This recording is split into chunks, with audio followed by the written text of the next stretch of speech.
말순이 천천히 눈을 뜨며 가족들을 바라봤습니다. 병실 안의 모든 시선이 그녀에게 집중되었습니다. 선영아, 미안하지만 나 기억이 났어. 내가 분명히 느꼈어. 선영이가 나를 밀었어. 순간 병실 안이 얼어붙었고 선영의 얼굴이 하얗게 질렸습니다. 어머니까지 그렇게 말씀하시다니. 선영의 절망적인 울음소리가 복도까지 울려 퍼졌습니다. 과연 이들에겐 무슨 일이 일어났을까요? 지금부터 여러분이 미처 예상하지 못한 깊은 감동의 이야기가 펼쳐집니다. 이 채널이 여러분께 특별한 의미를 전할 수 있도록 구독과 좋아요 눌러주세요. 새벽 5시, 아직 어둠이 완전히 걷히지 않은 시간입니다. 박말수는 벌써 잠자리에서 일어나 부엌으로 향했습니다.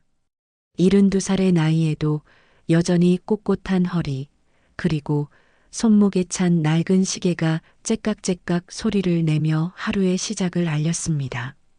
오늘도 또 시작이네. 말수는 작은 한숨을 내쉬며 앞치마를 둘렀습니다. 앞치마 끈을 매는 손가락 마디마다 세월의 흔적이 깊게 패여 있었습니다. 관절염 때문에 아침마다 손가락이 뻣뻣하게 굳어 있었지만 그래도 멈출 수는 없었습니다. 전통시장에서 40년 넘게 국밥집을 운영해온 그녀에게 새벽은 언제나 바쁜 시간이었습니다. 커다란 솥에 사골을 우려내고 김치를 썰고 반찬을 준비하는 일들이 기다리고 있었거든요. 냉장고를 열어 어젯밤에 삶아둔 사골을 꺼내며 말수는 혼잣말을 했습니다. 이 손맛이 없어지면 단골 손님들 다 어디 가나? 국자를 들고 국물을 저으며 깊은 생각에 빠졌습니다. 40년 동안 한결같이 찾아오는 단골들이 있었습니다. 매일 아침 7시에 오는 택시 기사 아저씨, 점심시간마다 국밥 한 그릇으로 든든하게 배를 채우고 가는 건설 현장 아저씨들, 그리고 저녁 늦게 와서 할머니 국밥이 최고예요라며 따뜻한 말 한마디 건네고 가는 대학생까지. 그들의 얼굴을 하나하나 떠올리며 말수는 미소를 지었습니다. 그 미소 뒤에는 깊은 자부심이 숨어 있었습니다. 비록 작은 국밥집이지만 이곳을 찾는 사람들에게 따뜻한 한 끼를 제공한다는 것, 그것이 말순에게는 하루를 버텨내는 가장 큰 힘이었거든요. 집안은 아직 조용했습니다. 거실 소파에서는 아들 상훈이 이불도 덮지 않은 채 잠들어 있었습니다. 45살의 상훈은 보험 설계사로 일하고 있었는데 어젯밤에도 늦게 들어와서 그대로 소파에 쓰러져 잠들었습니다. 말수는 아들의 모습을 바라보며 작은 한숨을 쉬었습니다. 저 아이가 언제 철이 들까? 속으로 중얼거리며 거실을 지나 부엌으로 향했습니다. 상우는 늘 바쁘다는 핑계로 집안일에는 관심이 없었습니다. 가족 모임이 있어도 고객 만나야 해서라며 빠지기 일쑤였고 집에 있을 때도 스마트폰만 들여다보며 자신만의 세계에 빠져 있곤 했습니다. 어머니, 일찍 일어나셨네요. 이때 며느리 선영이 부엌으로 들어왔습니다. 42살의 선영은 파자마 차림에 머리를 대충 묶은 모습이었지만 벌써 아이들 아침 준비를 위해 분주히 움직이고 있었습니다. 응, 시장 나가야지. 선영아, 너도 고생이 많구나. 말수는 며느리를 바라보며 진심 어린 목소리로 말했습니다.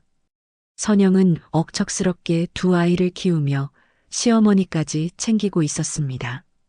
고마우면서도 한편으로는 미안한 마음이 들었습니다. 아니에요, 어머니. 제가 당연히 해야 할 일이죠. 선영은 밝게 웃으며 대답했지만 그녀의 얼굴에는 늘 피곤한 기색이 역력했습니다. 육아와 가사일, 그리고 시댁 살림까지 도맡아 하고 있으니 얼마나 힘들까 싶었습니다. 선영은 냉장고에서 우유를 꺼내며 말했습니다. 준호가 어제 또 편식한다고 투정 부렸어요. 어머니가 해주신 반찬은 잘 먹는데 제가 만든 건 영 안 먹으려고 해서. 아이들은 원래 그런 거야. 할머니 손맛을 좋아하는 건 당연한 일이고, 말수는 웃으며 답했지만 속으로는 복잡한 감정이 스쳐 지나갔습니다. 며느리가 서운해할까봐 걱정되기도 했거든요. 사실 말순과 선영의 관계는 생각보다 복잡했습니다. 서로 배려하려고 노력하지만 때로는 작은 일로도 신경이 곤두서곤 했습니다. 음식값 맞추는 것부터 시작해서 아이들 교육 방침까지 세대 차이로 인한 의견 차이가 적지 않았거든요. 어머니, 오늘 시장에서 힘드시면 일찍 들어오세요. 제가 저녁은 준비해 둘게요. 선영이 조심스럽게 말했습니다. 말수는 고개를 끄덕였지만 마음속으로는 내가 아직 그렇게 늙지 않았는데 라는 생각이 들었습니다. 상훈이는 또 소파에서 잤네요. 선영이 작은 목소리로 중얼거렸습니다. 말수는 며느리의 표정을 슬쩍 살펴봤습니다. 서운한 기색이 역력했습니다. 남편이 집안일에 무관심한 것이 선영에게는 큰 스트레스였던 것 같았습니다. 시장으로 향하는 길, 말수는 동네 아주머니들과 마주쳤습니다. 말순 씨, 오늘도 일찍 나오셨네요. 옆집 순자가 반갑게 인사했습니다. 그러게 말이야. 나이가 들수록 몸이 힘든데 정말 대단해. 건너편 영희도 합세했습니다. 별 수 있나? 먹고 살려면 나가야지. 말수는 겸손하게 답했지만 속으로는 자랑스러운 마음이 들었습니다. 또래의 다른 할머니들은 대부분 집에서 손자 돌보며 지내는데 자신은 아직도 현역으로 장사를 하고 있으니까요. 하지만 마음 한켠에는 늘 불안이 자리하고 있었습니다. 며느리와 사이가 틀어지면 어쩌나 하는 걱정이었죠. 주변에서 시댁과 며느리 사이가 나빠져서 집안이 풍비박산난 이야기들을 워낙 많이 들어서였습니다.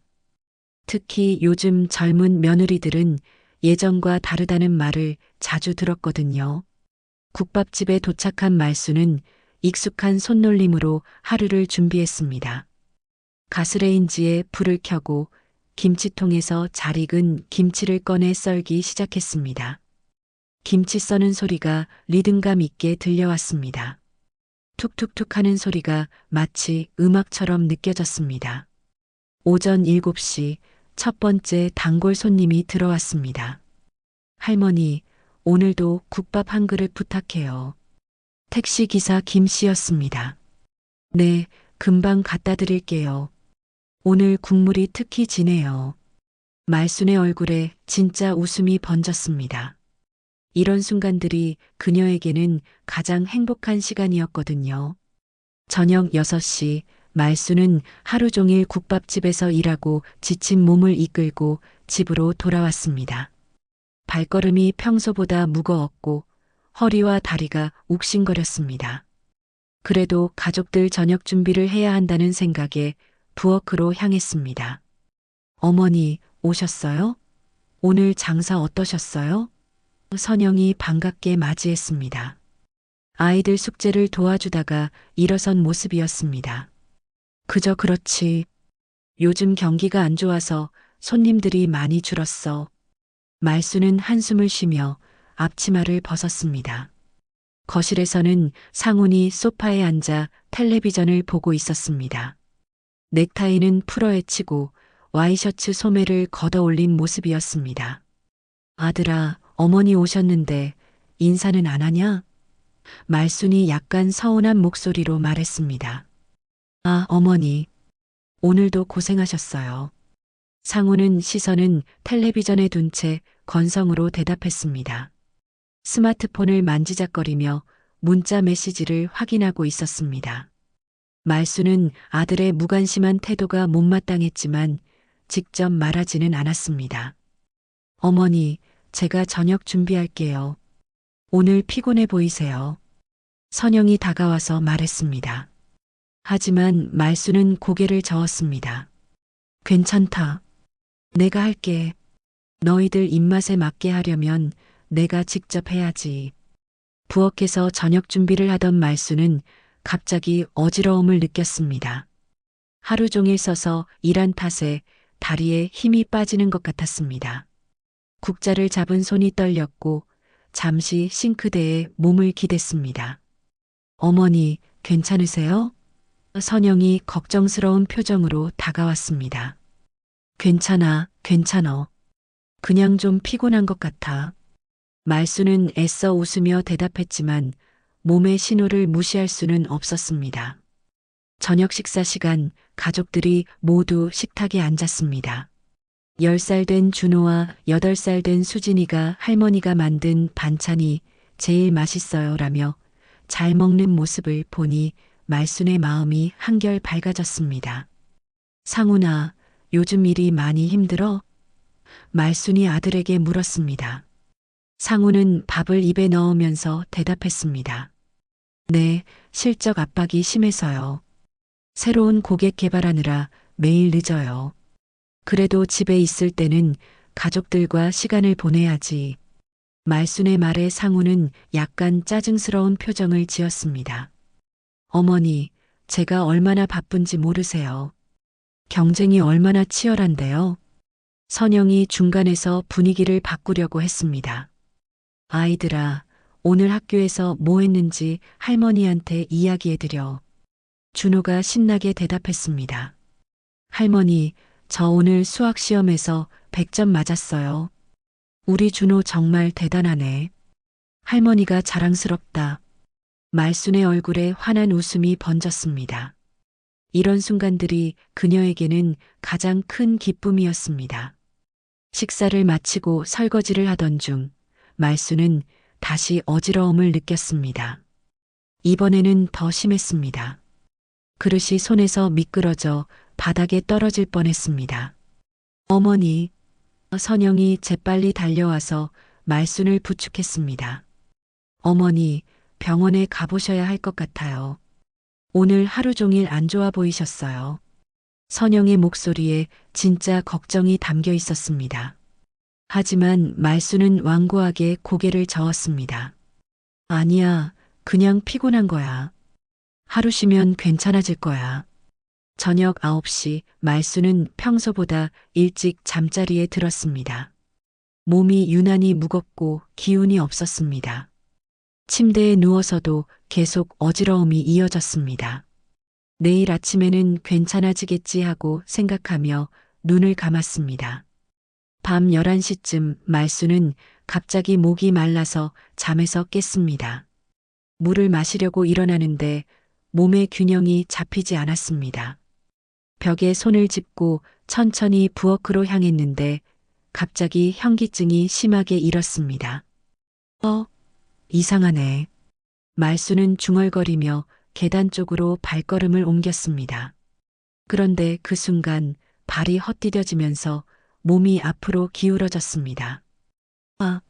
하는 비명과 함께 계단을 굴러떨어지기 시작했습니다. 쿵, 쿵, 쿵. 계단을 굴러떨어지는 소리가 집안에 울려 퍼졌습니다.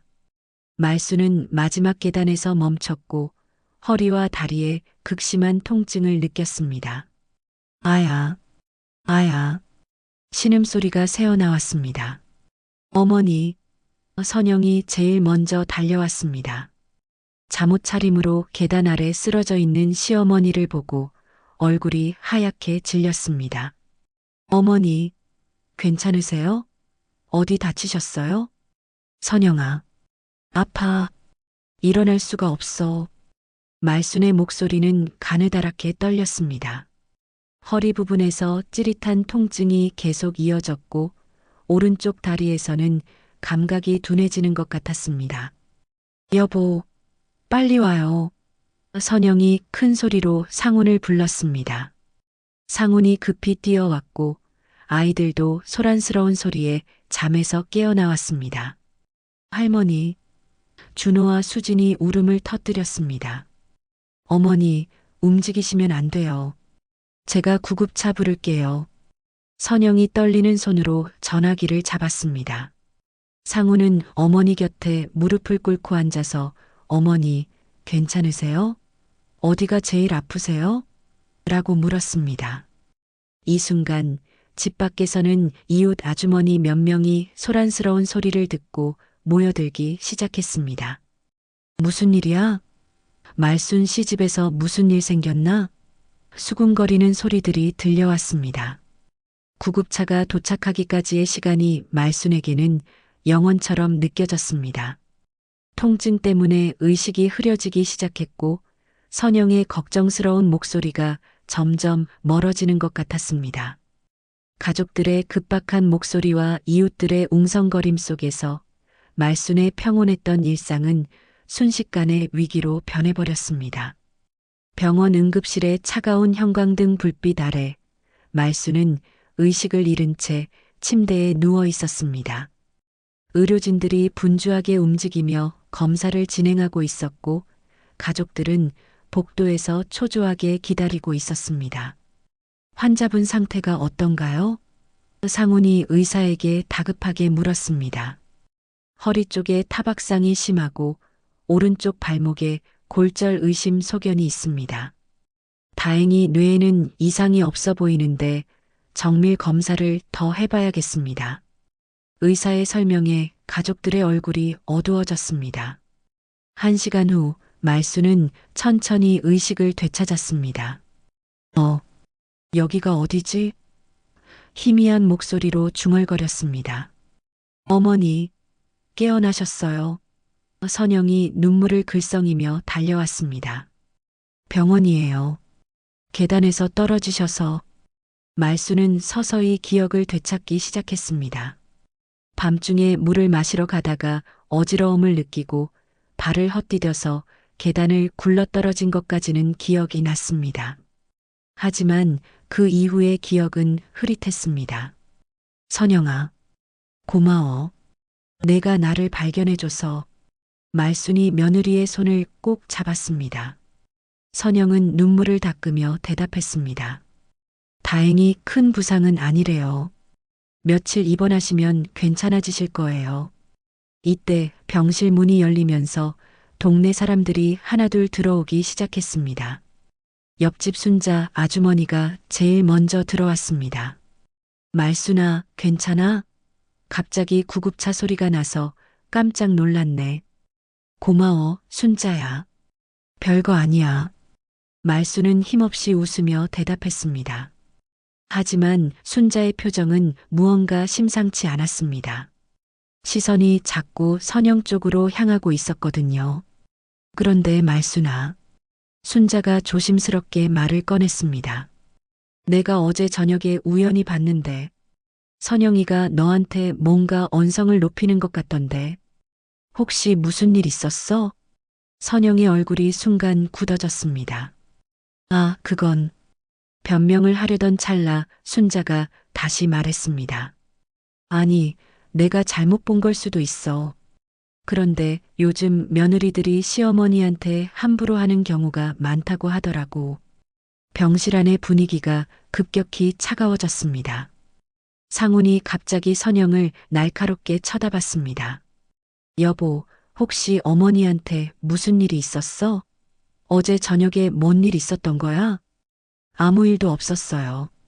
그냥 아이들 교육 문제로 조금 의견이 달랐을 뿐이에요. 선영이 당황스러운 표정으로 대답했습니다. 하지만 상훈의 의심은 점점 커져갔습니다. 이때 또 다른 이웃인 영희 아주머니가 들어왔습니다. 말순 씨, 어떻게 된 거예요? 아까 보니까 며느리가 시어머니한테 막 뭐라 하던데. 영희의 말에 병실 안이 조용해졌습니다. 당신이 어머니를 밀쳤잖아. 상훈이 갑자기 화를 내며 일어섰습니다. 목소리가 복도까지 울려 퍼졌습니다. 아니에요. 전 밀지 않았어요. 선영이 당황해서 소리쳤습니다. 그럼 어머니가 혼자 계단에서 굴러떨어졌다는 거야? 어제 저녁에 다툰 거 맞잖아. 상훈의 목소리는 점점 더 커졌습니다. 병실 밖에서 지나가던 간호사가 조용히 해주세요라고 주의를 주었지만 이미 분위기는 걷잡을 수 없이 악화되고 있었습니다. 전 정말 밀지 않았어요.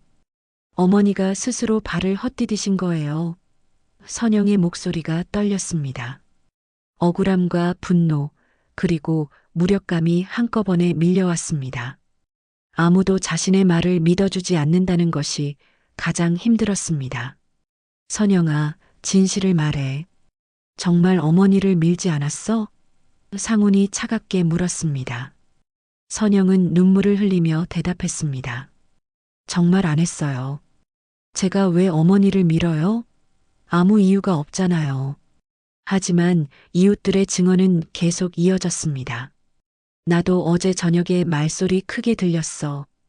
요즘 며느리들 성격이 예전과 달라. 말순 씨가 얼마나 착한 분인데. 수군거리는 소리들이 선영의 귀에 비수처럼 꽂혔습니다.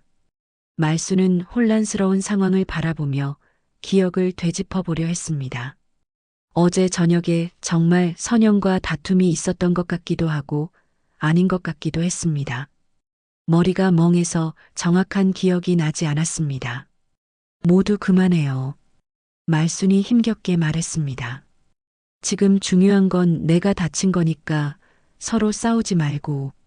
하지만 이미 상황은 돌이킬 수 없을 만큼 악화되어 있었습니다. 상우는 선영을 밖으로 끌고 나가며 말했습니다. 당신 때문에 어머니가 다치신 거 아니야? 솔직히 말해봐. 선영은 복도에서 울음을 터뜨렸습니다. 정말 안 했다고요. 왜 아무도 제 말을 믿어주지 않아요? 병실 안에서는 이웃들이 말순을 위로하고 있었습니다. 말순 씨 힘내세요. 며느리가 그런 일을 했다니 정말 충격이에요. 요즘 젊은 사람들은 어른 공경할 줄을 모르나 봐요. 순간 병실 안에는 무거운 침묵이 흘렀습니다. 말순은 천장을 바라보며 복잡한 심정이었습니다. 정말 선영이 자신을 밀었을까? 아니면 정말 사고였을까? 기억이 나지 않는 것이 답답하기만 했습니다. 복도에서는 선영이 벽에 기대어 흐느끼고 있었습니다. 남편도 시어머니도 이웃들도 모두 자신을 의심하고 있었습니다. 억울했지만 증명할 방법이 없었습니다. 이 순간 선영은 이 집에서 완전히 고립된 존재가 되어버린 것 같았습니다. 병원에서 돌아온 다음 날 아침, 선영은 거의 잠을 이루지 못했습니다. 눈 밑에 다크서클이 짙게 드리워진 채로 부엌에 서서 아이들 아침을 준비하고 있었습니다. 손이 계속 떨려서 계란을 깨뜨리다가 그만 바닥에 떨어뜨리고 말았습니다. 엄마, 왜 울어? 준호가 뒤에서 다가와 엄마의 치마를 잡아당겼습니다. 아니야, 엄마 안 울어. 그냥 눈이 좀 아파서. 선영은 재빨리 눈물을 닦으며 아들을 안아주었습니다. 하지만 아이들에게는 어떻게 설명해야 할지 막막했습니다. 상우는 아침 일찍 회사에 나갔습니다. 나가면서도 선영을 차갑게 쳐다보며 어머니 문병 가서 사과드려라고 말했습니다. 선영은 제가 뭘 잘못했다고 사과를 해요? 라고 반박하려 했지만 상우는 이미 문을 쾅 닫고 나가버렸습니다. 혼자 남은 선영은 억울함을 풀기 위해 무언가 행동을 취해야겠다고 생각했습니다. 분명히 증거가 있을 거야. 집 앞에 있는 골목 폐쇄회로 텔레비전을 확인하면 진실을 알 수 있을 거야. 점심시간 선영은 아이들을 학교에 보낸 후 동네 슈퍼 사장님을 찾아갔습니다. 사장님, 어제 저녁에 저희 집 앞 골목 폐쇄회로 텔레비전 영상 좀 볼 수 있을까요? 시어머님이 사고를 당하셔서. 아, 그 일 말이지. 동네에서 다들 얘기하던데. 슈퍼 사장님은 난처한 표정을 지었습니다. 그런데 선영 씨, 폐쇄회로 텔레비전 확인하려면 남편분이나 시어머님 동의가 있어야 해요. 그럼 남편한테 말해서 같이 오겠습니다. 선영이 간절하게 말했습니다. 하지만 집으로 돌아와 상훈에게 말하자 예상과 다른 반응이 돌아왔습니다. 폐쇄회로 텔레비전? 왜 그런 걸 확인해? 괜히 동네 망신만 시킬 일 있어? 상훈은 강하게 반대했습니다. 그냥 덮고 가자. 어머니도 다치신 건데 이런 일로 더 시끄럽게 만들 필요 없어. 여보, 저는 정말 억울해요. 전 어머니를 밀지 않았다고요. 폐쇄회로 텔레비전만 확인하면 진실이 밝혀질 거예요. 선영의 목소리에는 절박함이 담겨 있었습니다. 그만해. 이미 이웃들까지 다 아는 일인데 더 크게 만들어서 뭐해? 상훈이 화를 내며 방으로 들어가 버렸습니다. 선영은 혼자 거실에 남아 무력감에 빠졌습니다. 그날 저녁 말순이 병원에서 연락이 왔습니다. 선영아, 나 좀 보러 와줄래? 선영은 마음을 다잡고 병원으로 향했습니다. 혹시 시어머니와 단둘이 대화하면 오해를 풀 수 있을까 하는 희망을 품고 말입니다. 병실에 들어서자 말수는 침대에 반쯤 일어앉아 있었습니다. 어머니, 몸은 좀 어떠세요? 선영이 조심스럽게 물었습니다. 많이 아프긴 한데 그래도 견딜만해. 어머니, 저는 정말. 선영이 말을 시작하려는데 말순이 손을 들어 막았습니다. 선영아, 나도 정확히 기억이 안 나. 그때 상황이 너무 갑작스러워서. 그럼 폐쇄회로 텔레비전을 확인해 보면 되잖아요. 진실을 알 수 있을 거예요. 선영이 간절하게 말했습니다. 하지만 말순도 고개를 저었습니다. 괜히 동네 소문만 날까봐 걱정이야. 이미 충분히 시끄러워졌는데. 선영은 절망감에 빠졌습니다. 시어머니마저 진실을 밝히는 것을 원하지 않는다는 게 믿어지지 않았습니다. 어머니, 저는 정말 억울해요. 제가 왜 어머니를 밀어요? 그런데 말순의 표정이 갑자기 변했습니다.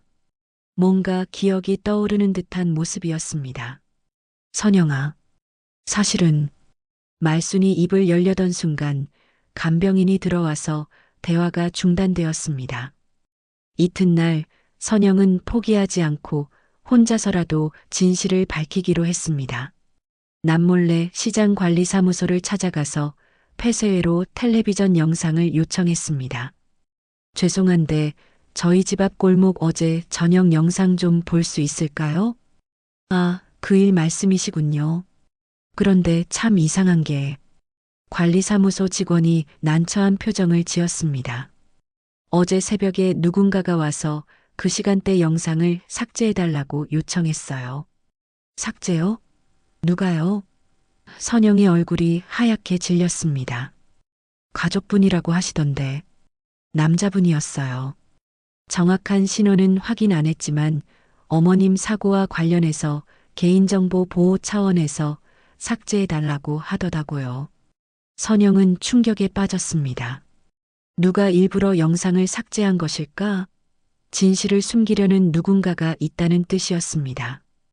그럼 이제 확인할 방법이 없나요? 네, 안타깝지만 백업도 없어요. 일주일마다 자동으로 덮어쓰기가 되거든요. 직원의 말에 선영은 완전히 절망에 빠졌습니다. 집으로 돌아오는 길, 선영은 주변 사람들의 시선을 느꼈습니다. 동네 아주머니들이 자신을 보며 수군거리고 있었습니다. 저게 시어머니 밀친 며느리래. 참 못된 세상이야. 어른 공경을 모르나 봐.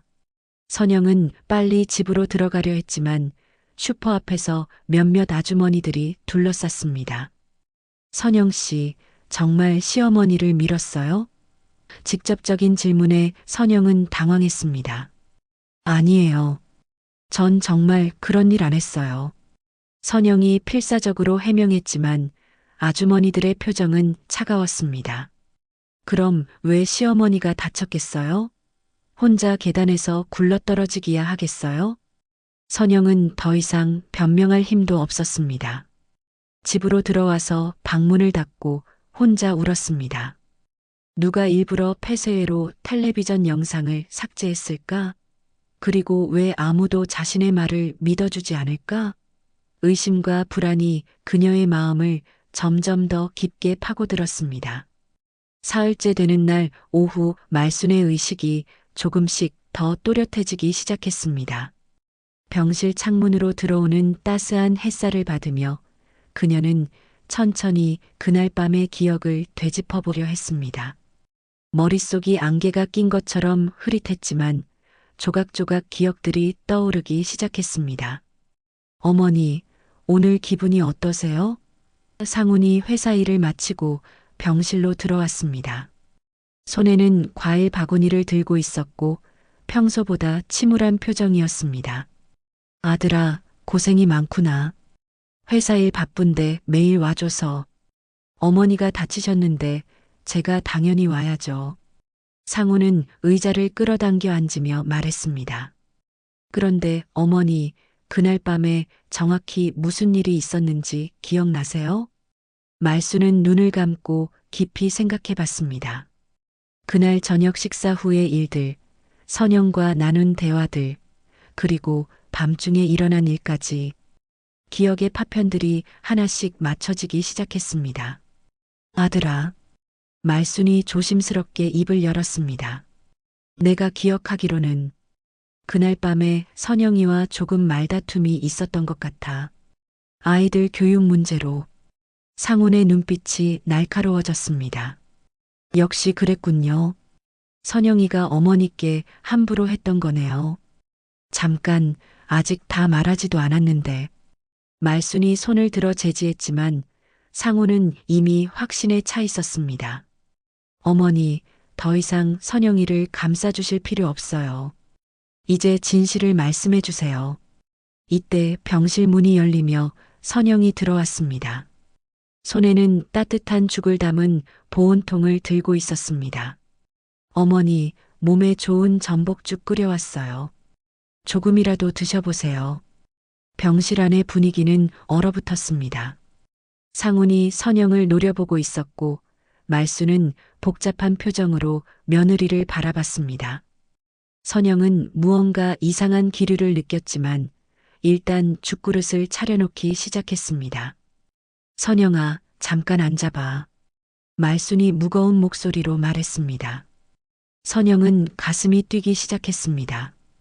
시어머니의 표정이 평소와 달랐거든요. 네, 어머니. 무슨 말씀이세요? 말수는 깊은 숨을 쉬고 천천히 입을 열었습니다. 선영아, 나 기억이 났어. 그날 밤에 무슨 일이 있었는지. 선영의 얼굴이 하얗게 질렸습니다. 좋지 않은 예감이 들었거든요. 어머니. 선영이 떨리는 목소리로 말했습니다. 제가 정말 어머니를 밀었다고 생각하세요? 말수는 잠시 침묵했습니다. 그리고 나서 천천히 고개를 끄덕였습니다. 내가 분명히 느꼈어. 선영이가 나를 밀었어. 그 말이 떨어지자 병실 안이 완전히 조용해졌습니다. 상우는 주먹을 불끈 쥐었고 선영은 믿을 수 없다는 표정으로 시어머니를 바라봤습니다. 어머니, 정말 그렇게 생각하세요? 미안하다, 선영아. 하지만 내가 분명히 기억해. 내가 화를 내면서 내 등을 밀었어. 말순의 목소리는 확신에 차 있었습니다. 선영은 눈앞이 캄캄해졌습니다. 어머니까지 그렇게 말씀하시다니. 선영의 눈에서 눈물이 주르륵 흘러내렸습니다. 믿었던 시어머니마저 자신을 의심한다는 것이 가장 큰 충격이었습니다. 그동안 정성껏 모셨는데 이런 일로 죄인 취급을 받게 될 줄은 꿈에도 몰랐습니다. 당신 정말 어머니를 밀었구나. 상훈이 벌떡 일어나며 소리쳤습니다. 내가 왜 그럴 것 같지도 않은 일을 했다고 우기는 거야? 목소리가 복도까지 울려 퍼졌습니다. 여보, 정말 아니에요. 저는 정말 그런 일 안 했어요. 선영이 필사적으로 해명했지만 상황은 점점 더 악화되고 있었습니다. 다른 병실에서도 사람들이 무슨 일인가 하며 고개를 내밀고 있었습니다.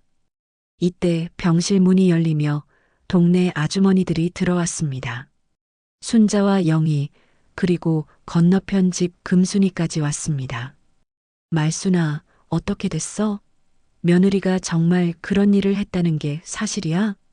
내가 직접 당한 일인데 거짓말하겠어? 말순이 단호하게 대답했습니다. 아주머니들은 모두 선영을 차갑게 쳐다봤습니다. 정말 못된 며느리네. 시어머니를 밀다니 세상에 그런 일이. 선영은 사방에서 쏟아지는 비난의 시선을 견딜 수 없었습니다. 저는 정말 그런 일 안 했어요. 목소리가 점점 작아졌습니다. 아무리 해명해도 아무도 믿어주지 않는다는 것이 절망적이었습니다. 선영 씨, 이제 그만 인정하세요. 시어머니가 직접 증언하시는데 더 무슨 말이 필요해요? 순자가 날카롭게 말했습니다. 요즘 며느리들이 참 어른 공경할 줄도 모르고. 그러게 말이야. 우리 때는 시어머니 그림자도 밟지 않으려고 했는데. 영희도 거들었습니다. 선영은 점점 더 작아지며 구석으로 물러났습니다. 상훈이 선영의 팔을 거칠게 잡으며 말했습니다. 당신, 이제 그만 솔직하게 말해봐. 어머니가 거짓말할 이유가 뭐가 있어? 저는 정말. 선영은 더 이상 말을 이어갈 수 없었습니다.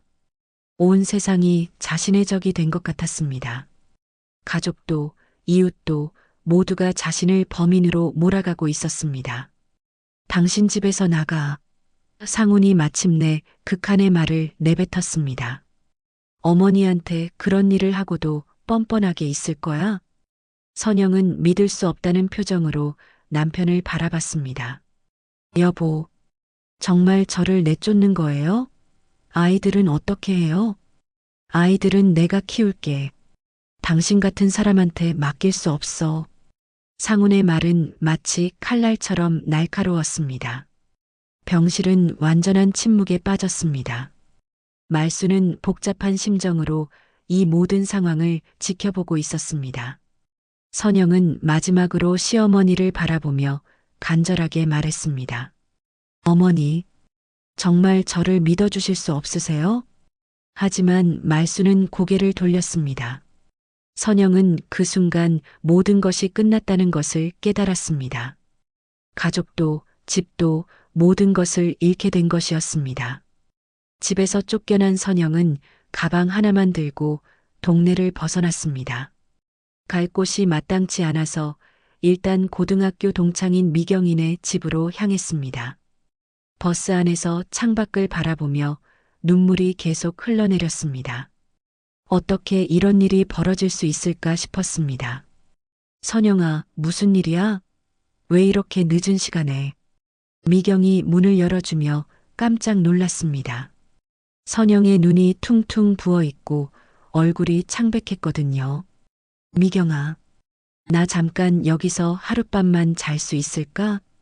미경은 친구를 거실로 안내하며 따뜻한 차를 끓여주었습니다. 무슨 일인지 말해봐. 상훈이랑 싸웠어? 선영은 처음부터 끝까지 모든 상황을 설명했습니다. 시어머니의 사고부터 누명을 쓰게 된 과정, 그리고 집에서 쫓겨나게 된 일까지 모든 것을 털어놓았습니다. 세상에, 그런 일이 있었구나. 그런데 정말 넌 아무것도 안 했지? 미경이 조심스럽게 물었습니다. 미경아, 너마저 날 의심하는 거야? 선영의 목소리가 떨렸습니다. 아니야. 내가 너를 얼마나 잘 아는데. 절대 그런 일 할 사람이 아니라는 거 알아. 미경의 믿음이 선영에게는 큰 위로가 되었습니다. 온 세상이 자신을 의심하는 것 같은 상황에서 한 사람이라도 믿어준다는 것이 얼마나 고마운지 몰랐습니다. 한편 말순이 있는 병실에서는 더 많은 사람들이 찾아와 문병을 하고 있었습니다. 국밥집 단골 손님들까지 소식을 듣고 왔습니다. 할머니, 어떻게 된 거예요? 며느리가 정말 할머니를 밀었다는 게 사실이에요? 참 안타까운 일이야. 그 선영이라는 며느리, 겉보기엔 얌전해 보이던데. 단골 아저씨가 고개를 저으며 말했습니다. 할머니, 앞으로 조심하셔야 해요. 며느리가 그런 사람인 줄 몰랐네요. 말수는 이런 반응들을 보며 마음이 복잡했습니다. 한편으로는 사람들이 자신을 걱정해 주는 것이 고마웠지만 다른 한편으로는 선영에 대한 비난이 너무 심한 것 같아서 불편했습니다. 그날 밤 말수는 혼자 병실에 남아 깊은 생각에 잠겼습니다. 정말 선영이 자신을 밀었을까? 기억 속에서는 분명히 등을 밀리는 느낌이 있었는데 과연 그것이 선영이었을까?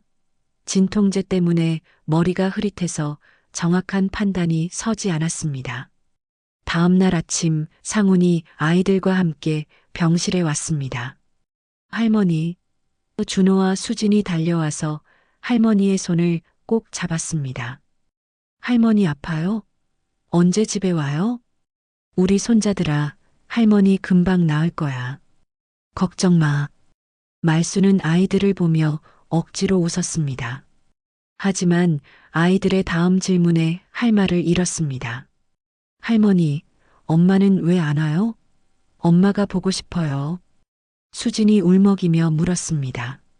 상훈이 당황해서 엄마는 지금 일이 있어서 라고 얼버무렸습니다. 아빠, 엄마 언제 집에 와요? 어제부터 안 보여요. 준호도 궁금해했습니다. 아이들은 아직 상황을 정확히 모르고 있었습니다. 상우는 어떻게 설명해야 할지 막막했습니다. 말수는 손자들의 맑은 눈을 바라보며 가슴이 아팠습니다. 이 아이들에게 엄마가 할머니를 밀었다는 이야기를 어떻게 설명할 수 있을까요? 가족이 이렇게 흩어져도 되는 것일까요? 병실 밖 복도에서는 이웃들의 수군거림이 계속되고 있었습니다. 정말 충격적인 일이야. 며느리가 시어머니를 밀다니. 그 집 아이들이 불쌍해. 엄마가 그런 사람인 줄 어떻게 알았겠어. 오후에 순자 아주머니가 병실에 와서 말순에게 조용히 귀띔했습니다. 말순아, 사실 나 그날 밤에 더 봤어. 선영이가 내한테 소리 지르는 거 말고도 뭔가 실랑이를 벌이는 것 같더라고. 정말?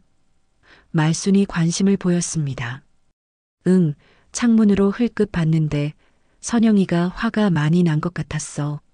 얼굴이 빨갛게 달아올라 있더라고. 그래서 혹시나 해서 계속 지켜봤는데. 그래서 어떻게 됐어? 말순이 더 자세히 듣고 싶어 했습니다. 글쎄, 그 이후로는 잘 안 보였어. 근데 분명한 건 선영이가 상당히 흥분해 있었다는 거야. 순자의 증언은 말순의 기억을 더욱 확신시켜 주었습니다. 분명히 선영이 자신에게 화를 내며 밀었다는 생각이 더욱 굳어졌습니다. 그 시각 미경인의 집에서는 선영이 밤잠을 이루지 못하고 있었습니다. 미경아, 나 정말 어떻게 해야 할까? 아무도 내 말을 믿어주지 않아. 선영이 베개에 얼굴을 묻고 흐느꼈습니다. 선영아, 진실은 언젠가 밝혀질 거야. 너무 절망하지 마. 미경이 등을 토닥이며 위로했습니다. 그런데 정말 이상한 건 폐쇄회로 텔레비전 영상이 삭제된 거야. 누가 그런 일을 했을까? 나도 그게 제일 궁금해. 분명히 누군가가 진실을 숨기려고 한 거야. 선영이 고개를 들며 말했습니다. 하지만 이제 증거도 없고 시어머니까지 날 의심하는데 어떻게 해야 할지 모르겠어. 다음 날 오전 선영은 아이들이 보고 싶어서 학교 앞에 가서 기다렸습니다. 하교하는 준호와 수진을 멀리서 바라보며 눈물을 흘렸습니다. 아이들에게 다가가고 싶었지만 주변 사람들의 시선이 부담스러워서 그러지 못했습니다. 엄마, 수진이 선영을 발견하고 달려오려 했습니다.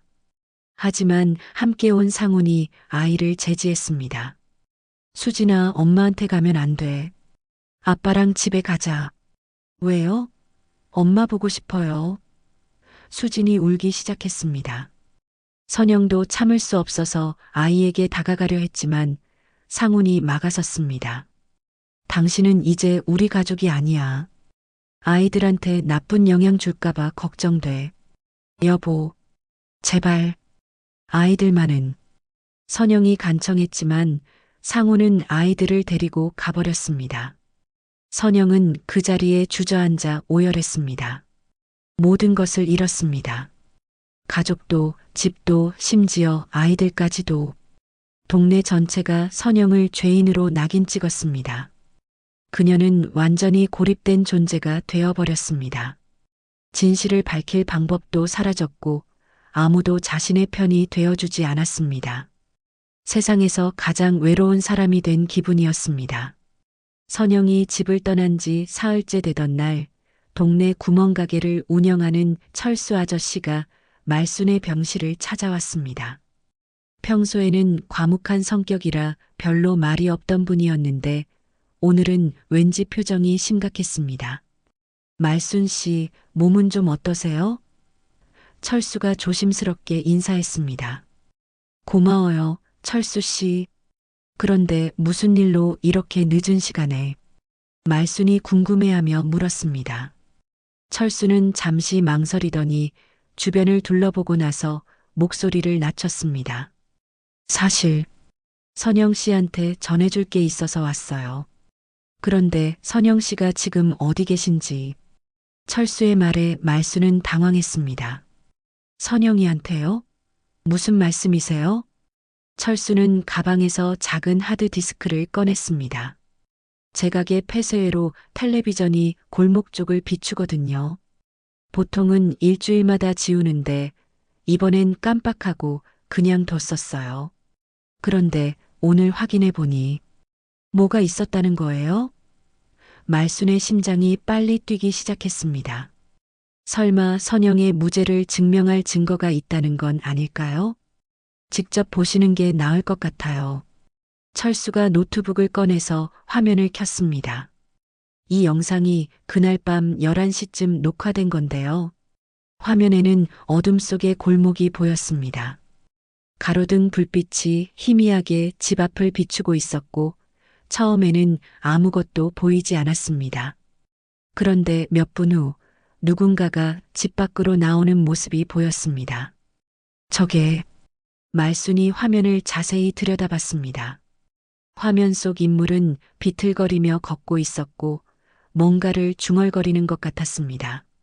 그리고 그 사람은 상훈이었습니다. 상훈이가 왜 그 시간에 밖에 나와 있지? 말순이 의아해했습니다. 영상은 계속 이어졌습니다. 상훈은 술에 취한 듯 휘청거리며 집 앞을 왔다 갔다 하고 있었습니다. 저건 화면에 또 다른 인물이 나타났습니다. 집에서 나온 말순이었습니다. 밤옷 차림으로 계단을 내려오고 있었습니다. 그리고 상훈과 마주쳤습니다. 영상에서는 소리가 들리지 않았지만 두 사람이 무언가 대화를 나누는 것 같았습니다. 상훈의 몸짓이 점점 거칠어지고 있었고 말순은 아들을 진정시키려는 듯 손짓을 하고 있었습니다. 이게 무슨... 말순의 얼굴이 점점 창백해졌습니다. 화면 속에서 상훈은 계속 흥분한 상태였고 어머니에게 무언가 따지는 듯한 모습이었습니다. 그리고 그 순간 충격적인 장면이 펼쳐졌습니다. 상훈이 화를 참지 못하고 말순의 등을 거칠게 밀어버린 것입니다. 말순은 그 충격으로 계단 쪽으로 비틀거리더니 그대로 굴러떨어졌습니다. 상훈은 잠시 망연자실한 표정으로 서 있다가 급히 집 안으로 들어갔습니다. 몇 분 후 선영이 급하게 집에서 뛰어나와 쓰러진 말순을 발견하는 장면이 이어졌습니다. 선영은 당황해서 말순을 부축하고 구급차를 부르는 모습이었습니다. 이게 대체 뭐야? 말순은 믿을 수 없다는 표정으로 화면을 바라봤습니다. 자신의 기억 속에서는 분명히 선영이 밀었다고 생각했는데 실제로는 아들 상훈이 범인이었다는 것입니다. 말순 씨, 이 영상을 선영 씨한테 보여줘야 할 것 같아요. 그분이 얼마나 억울했을까요? 철수가 안타까운 표정으로 말했습니다. 말순의 머릿속이 복잡해졌습니다. 왜 자신은 선영이 밀었다고 기억하고 있었을까요? 머리를 다친 충격 때문에 기억이 뒤바뀐 것일까요? 아니면 상훈을 보호하려는 무의식적인 심리 때문이었을까요? 철수 씨, 이 영상 다른 사람들은 봤나요? 말순이 떨리는 목소리로 물었습니다. 아니요.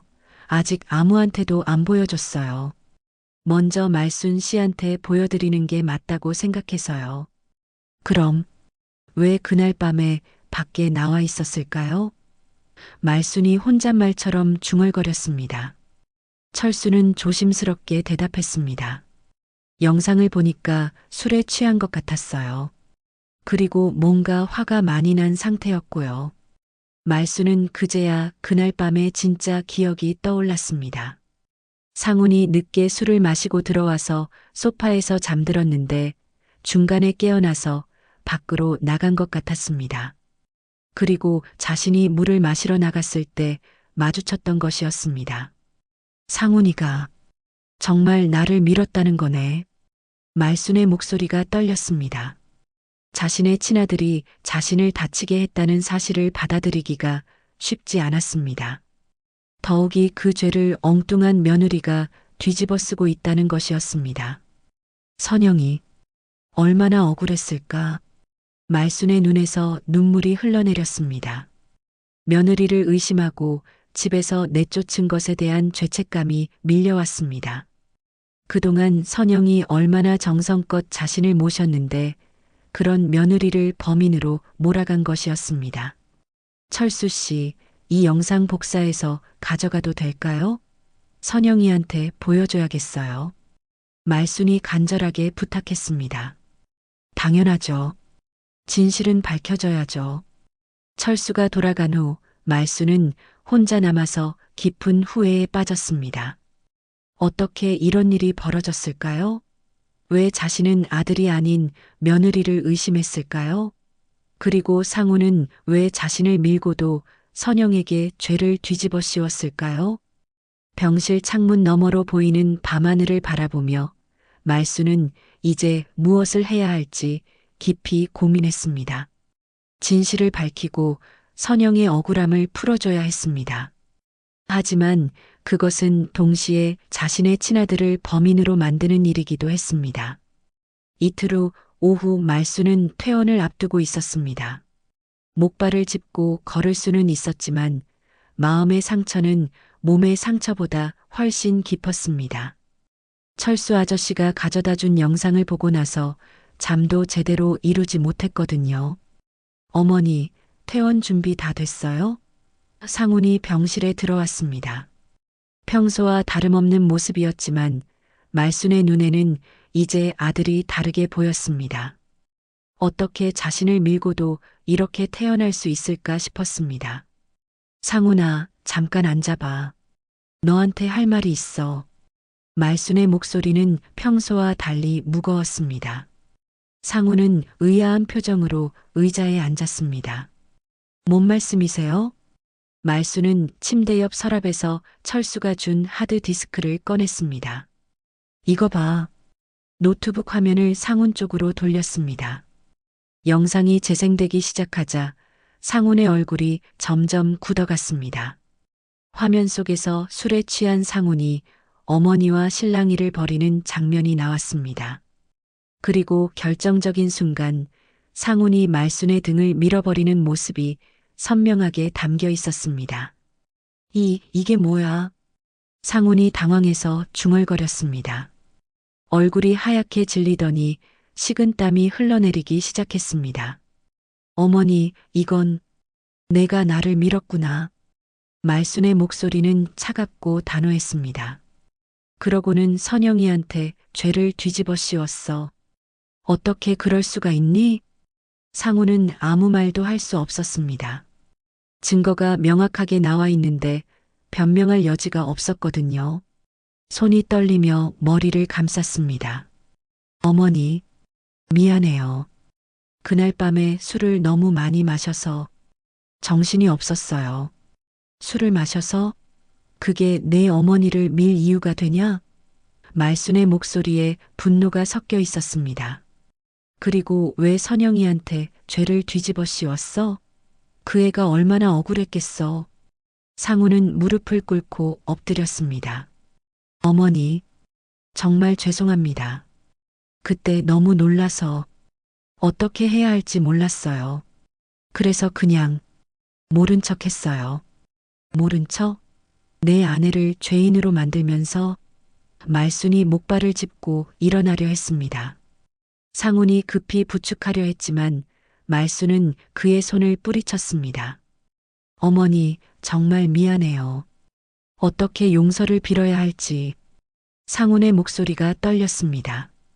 용서? 나한테 용서를 빌 게 아니라 선영이한테 빌어야지. 말순은 즉시 선영에게 연락을 취하려 했습니다. 하지만 선영의 전화기는 꺼져 있었습니다. 선영이가 어디 있는지도 모르겠네. 내가 집에서 쫓아냈으니까. 그날 저녁 가족들이 모두 모이기로 했습니다.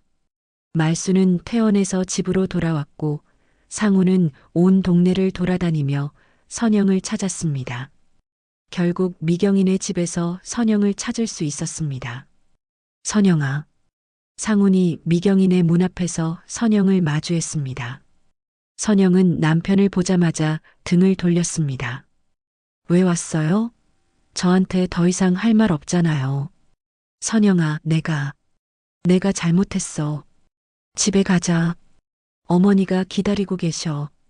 상훈의 목소리에는 후회가 가득했습니다. 하지만 선영은 쉽게 마음을 열지 않았습니다. 갑자기 왜 이래요? 며칠 전까지만 해도 저를 죄인 취급했잖아요. 선영의 목소리는 차갑고 서운함이 가득했습니다. 지금 와서 집에 가자고 하면 다 해결되는 거예요? 상우는 무릎을 꿇었습니다. 미경이네 집 앞 계단에서 남편이 무릎을 꿇는 모습을 본 선영은 당황했습니다. 여보, 일어나요. 사람들이 봐요. 선영아, 정말 미안해. 내가 어머니를 밀었어. 상훈이 고백했습니다. 선영은 순간 무슨 말인지 이해하지 못했습니다. 뭐라고요? 폐쇄회로 텔레비전 영상이 나왔어. 내가 술에 취해서 어머니와 말다툼하다가 순간 화를 못 참고 밀어버렸어.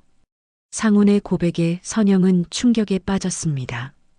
집으로 돌아온 선영은 거실에서 기다리고 있던 말순과 마주했습니다. 말순은 눈물을 흘리며 며느리에게 다가갔습니다.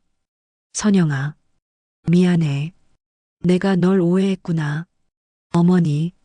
선영도 울음을 터뜨렸습니다. 저도 어머니께 섭섭한 마음 많았지만 그래도 가족이니까 끝까지 믿고 싶었어요. 두 사람은 서로를 껴안으며 울었습니다. 그동안 쌓인 오해와 서운함이 눈물과 함께 흘러내렸습니다. 상우는 한켠에서 이 모습을 바라보며 자신이 저지른 일의 크기를 실감했습니다. 어머니, 선영아. 정말 죄송합니다. 상훈이 두 사람 앞에 무릎을 꿇었습니다. 제가 술에 취해서 저지른 일이지만 변명의 여지가 없어요. 그리고 선영이에게 죄를 뒤집어 씌운 건 정말 용서받을 수 없는 일이었어요. 말순은 아들을 바라보며 말했습니다. 상훈아, 내가 진짜로 반성한다면 먼저 동네 사람들한테 진실을 알려야 해. 선영이가 얼마나 억울했는지 알아? 네, 어머니. 내일 당장 모든 분들께 사과드리겠습니다. 상훈이 고개를 숙였습니다. 다음 날 상훈은 동네 사람들을 모두 모아놓고 진실을 털어놓았습니다. 폐쇄회로 텔레비전 영상도 공개했습니다. 사람들은 충격에 빠졌습니다. 세상에, 아들이 어머니를. 선영 씨가 얼마나 억울했을까. 선영에 대한 오해는 완전히 풀렸습니다. 이웃들은 하나둘 선영을 찾아와 사과했습니다. 선영 씨, 정말 미안해요. 우리가 성급하게 판단했네요. 상우는 회사를 그만두고 새로운 삶을 시작하기로 했습니다. 술도 끊고 가족과 더 많은 시간을 보내기로 다짐했습니다. 말순도 국밥집을 다시 열었습니다. 단골들이 할머니, 그동안 고생 많으셨어요 라며 반갑게 맞이해 주었습니다. 어느 저녁 가족들이 함께 저녁 식사를 하고 있었습니다. 말순은 선영의 손을 꼭 잡으며 말했습니다. 가족이란 건 서로를 믿어주지 않으면 언제든 무너질 수 있어요. 하지만 믿음이 다시 이어지면 무너진 것도 세워낼 수 있지요. 선영은 고개를 끄덕이며 대답했습니다.